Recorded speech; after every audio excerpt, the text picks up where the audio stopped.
Hello అండి అందరికీ. చూడండి ఇవాళ మన రెసిపీ వచ్చేసి టమాటా పచ్చిమిర్చి పప్పు అండి. చూడండి అందరికీ తెలిసిందే అనుకుంటున్నారేమో, కానీ నేను ఇందులో నుంచి కట్టు తీసి పక్కకి చారు అయితే చేస్తాను. ఈ చారు అంటే మా పిల్లలకి చాలా ఇష్టం. గ్రీన్ చారు అంటారు మా పిల్లలు అయితే దీన్ని. ఇంకా ఇలా ఎలా చేసుకోవాలో నేనైతే ఇప్పుడు మీకు చూపిస్తాను. ఇంకా తెలిసిన వాళ్ళకైతే అవసరం లేదు, తెలియని వాళ్ళ కోసం ఉపయోగపడుతుంది అనేసి అయితే తీసాను. చూడండి ప్రాసెస్లోకి అయితే వెళ్ళిపోదాం.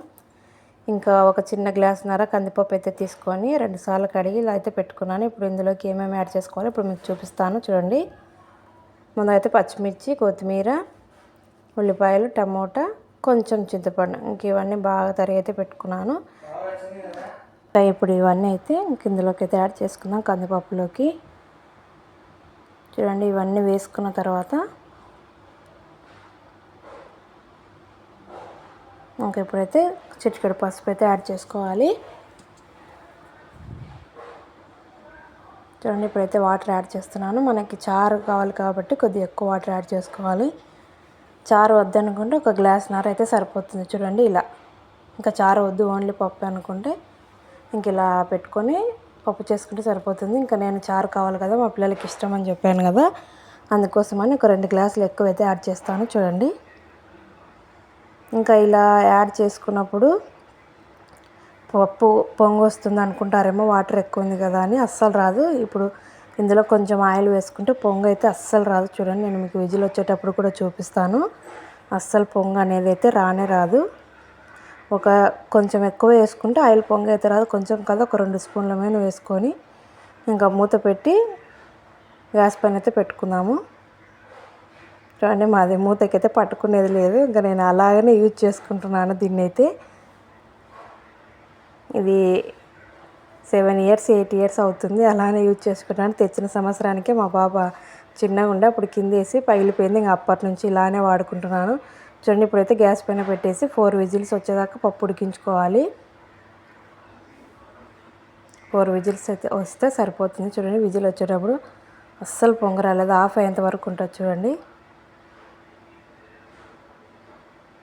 మీరు కూడా ట్రై చేయండి, ఎలా వచ్చిందో చెప్పండి విజిల్ పెట్టేటప్పుడు.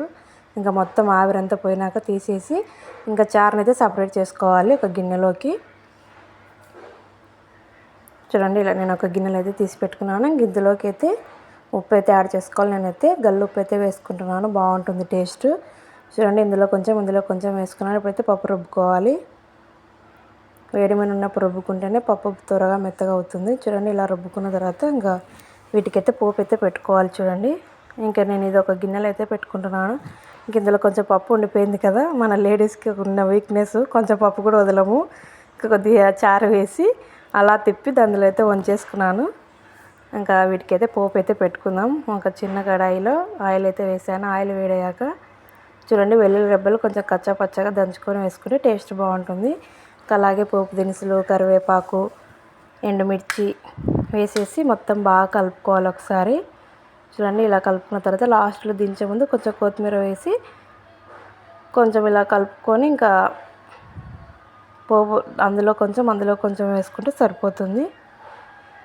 చారులో కొంచెం, ఇంక పప్పులో కొంచెం వేసుకొని బాగా కలుపుకొని మనకి ఉప్పు సరిపోయిందో లేదో చూసుకొని తక్కువైంది అనుకుంటే వేసుకోండి, బాగుంటుంది. మీరు కూడా తప్పకుండా ట్రై చేయండి, పిల్లలు చాలా ఇష్టంగా తింటారు. ఈ చారు అయితే మా పిల్లలకైతే అండి చాలా ఇష్టం అండి. గ్రీన్ చారు అంటారు, పప్పు తినరు, ఒట్టి చారే తింటారు. అందుకే కొంచెం ఎక్కువే చేశాను. చూడండి మీరు కూడా తప్పకుండా ట్రై చేయండి. నచ్చినట్లయితే ప్లీజ్ లైక్ అండ్ సబ్స్క్రైబ్ చేసుకోండి. బాయ్ అండి అందరికీ.